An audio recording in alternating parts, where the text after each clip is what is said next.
just have to love Jesus. There he is, quietly in the temple courtyard, not doing anything wrong, not tossing tables over, anything objectionable. And here are the Pharisees and the Herodians, sneaking around in the shadows, following him, trying to trip him up, so hoping that Jesus will say or do something that they can triumphantly take to either the Romans or the temple authorities.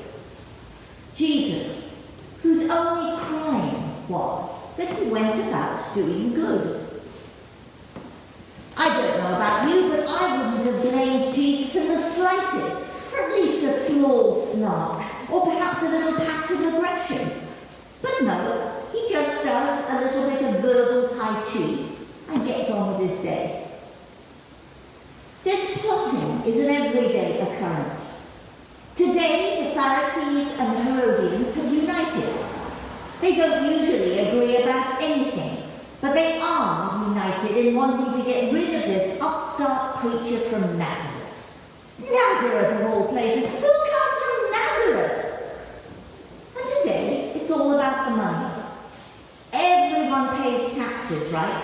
And there's this Jesus ranting on about the kingdom of heaven, breaking Jewish laws left, right and centre, sowing seeds of rebellion in the hearts of the peasants.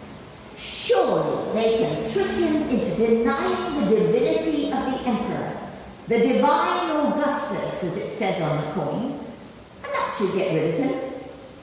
But as we know, Jesus out-tricks them.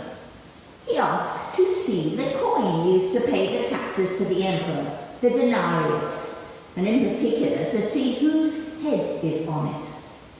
They stand there, turning out their pockets in a curiously comic moment, and produce one.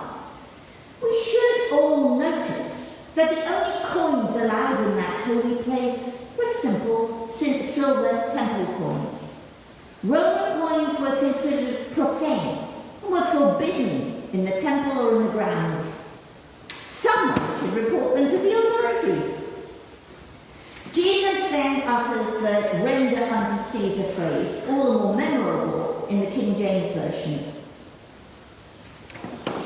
There are many directions that this gospel passage could lead us. This morning's collect is tipping us towards considering, to quote, the tangled webs where state and church collude.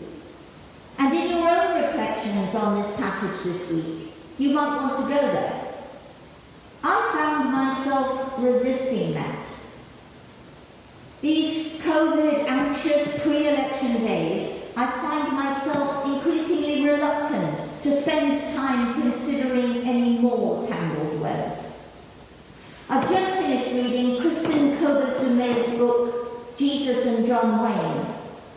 I have learned so much about the inappropriate and ungodly influence and power of some so-called Christian organizations throughout the structure and institutions of this country. And it has appalled me. And today, this is not where I want to go. I found myself instead thinking about a book we considered in our potluck conversations last year, Holy Currencies, by Episcopalian priest Eric Law. I loved the way he pointed out that the etymology of the word currency comes from the same stem as current, that movement of water or air, a dynamic meeting and engagement, so much richer than simply a means of payment.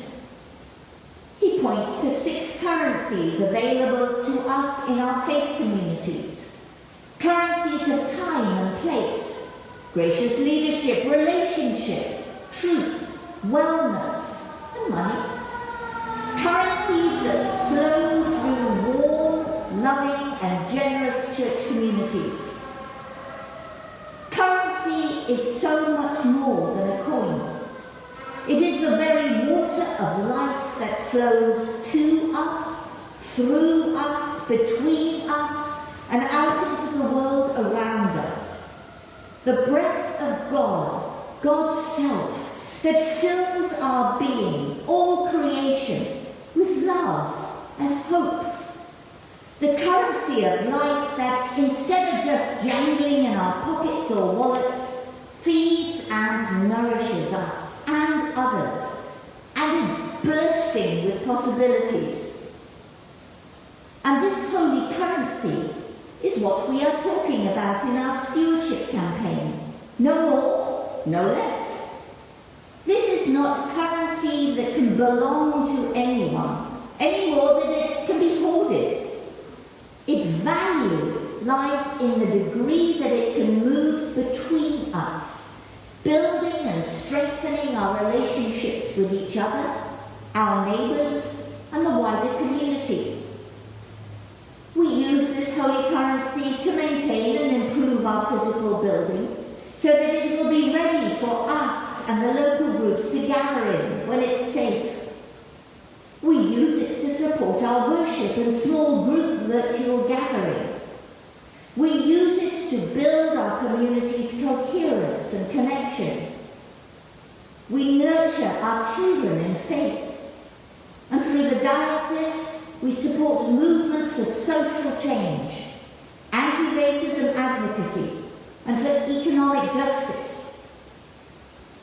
These uses all sound very practical, but don't miss that they are all about building and sustaining relationships, loving, generous, kingdom of heaven inspired relationships that recognize and reveal that we are all connected and that God is in all things. Perhaps it wouldn't be too much of a stretch to consider that each one of us is not only enabling the movement of this currency, this flow of life and love, but that we also might be holy currency. Maybe each one of us is a coin in the kingdom of God heaven, giving, spending, lending, sharing ourselves. Of course then, I have to ask, whose head is on that coin? Is it Jesus's? If it's God, it would need to be an immensely, impossibly large one. I reckon our collect has it right this morning when it concludes, grant us the wit and the will to give you what is your own, no more, no less than all the world and time. For as the first letter to the Corinthians says, all things come from God, and of thine own have we given